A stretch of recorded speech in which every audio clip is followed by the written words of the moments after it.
All right, welcome back to the Central Valley Buzz, everybody. I'm your host, Chuck Leonard. William? Yes? Let's bring in Mr. Michael Bogart. Hello, sir. How are you doing? Nice to see you. Michael Bogart from 21st Century Faith. What's happening?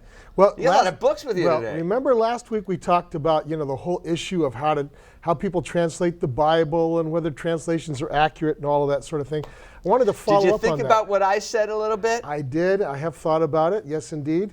And so you're going to address it today? Well, I'm going to talk a little bit. If you want to really address it, we can. I just thought I'd ask. Yes. I think your comment last week was that did the story sort of get embellished over time? Is that right? Yes. Right. And of course, or not embellished, maybe just changed. As someone who takes the Bible, and I wouldn't say literally, but straightforwardly, I would say that I don't believe that happened. My personal opinion. So, but obviously other people disagree with me on that. But I don't. It was just a question.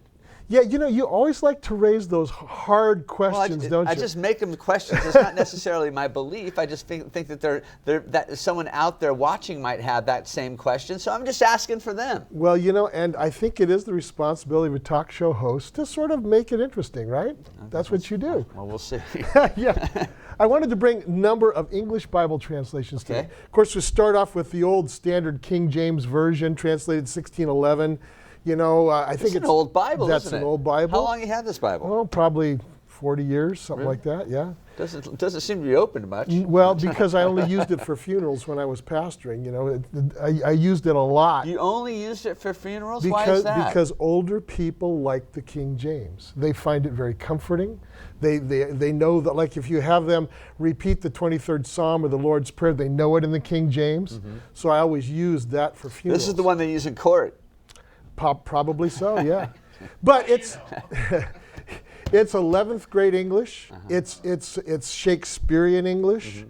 It's not the way people speak today. Right. So it's got a certain elegance, very much a class feel to it. Mm-hmm. But it's not something that most people pick up and just quickly understand. So then we move. So your Sunday sermons wouldn't come out of this? Well, I don't. No. I preach out of this, which is the New International Version. Sure. This was done in the 70s, 1970s. In fact, I had some professors at seminary that were part of the project here with the New International Version. This is international, meaning that it's international English. Australia, New Zealand, England, United States, Canada. It's not written for any particular dialect of English. It's 7th grade English. So it's much more accessible to more people.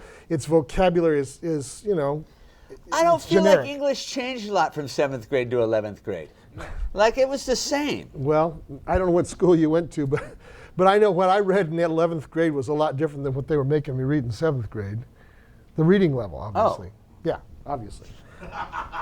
So, I don't know what school you went to, Chuck. Anyway. I don't know what school you went to either.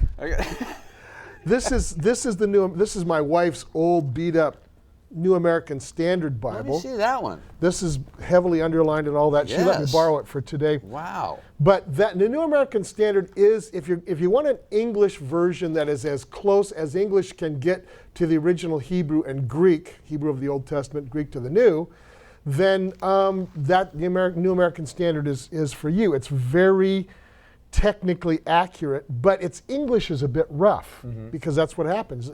English is not built like Hebrew or like Greek. So if you're going to study the Bible, this is a good one for study because it's the most accurate that we have in English. Then we've got two more here. This is the Living Bible. The Living Bible. Tell people what the difference is in the Living Bible. Well, the Living Bible was actually translated by a guy he wanted to be able to read the Bible to his children, and he had this that he was working with back in the early 60s when he was doing it.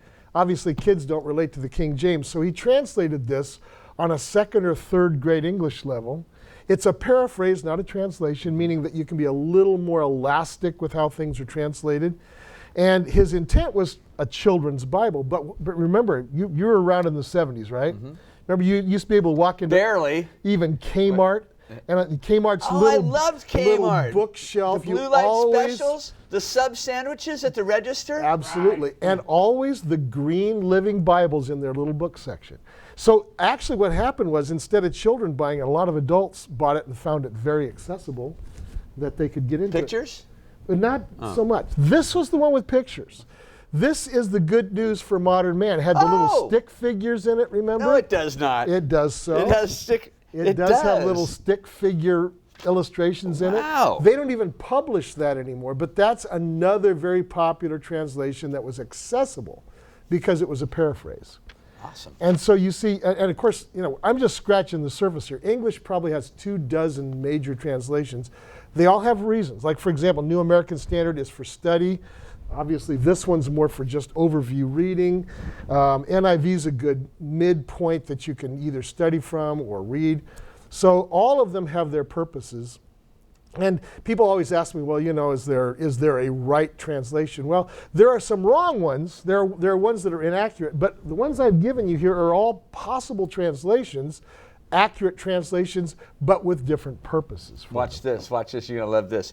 You could read all these books, Mike, or you can just listen to, you can watch the DVD of the 45-minute Bible right here. That's why I love Was that Chuck the great Leonard. segue, right? I love Chuck Leonard because this is what he does. Or if you want an introduction to all this, right. I mean, it's this my is a lot of time here. My 45-minute Bible. And again, I never intended it as a substitute, but it is a good entry point to understanding what the Bible and it's all about. Not to mention how many dollars are in all these books. A good a Bible, lot, right? a good leather-bound, high-quality Bible, you're looking at $100. $100. Yeah, absolutely. Mm-hmm. How much is that video? That video is a bargain at, I think it's $12.99 or something like, maybe it's $14.99. No, I can't give remember. away one. Okay, Yeah. Chuck, just for you, the first person that emails me at mike@aspectministries.com, I will send them a free copy of the video. Yeah, absolutely. And when you go on to aspectministries.com, make sure you take a look at all Mike's other videos. Right, and I've started to do some podcasts. So if you go onto the website, aspectministries.com, under videos and podcasts, you can find my podcasts there. How awesome is that? I don't know. Are you having fun in the podcast? I think it's great. You should have me on. I will. Yeah. All right, I'll do an interview with you. How about that? That'll be a shoe on the other foot. Give me the questions first, buddy. Yeah, that's more than you do for me, man. That time you sprung the atheist on me a couple months ago. This is Michael Bogart. He's here with me every Wednesday. 21st Century Faith and AspectMinistries.com. Always good to see you. Always good to have you. We're going to take a quick commercial break. We'll be right back. Stick around.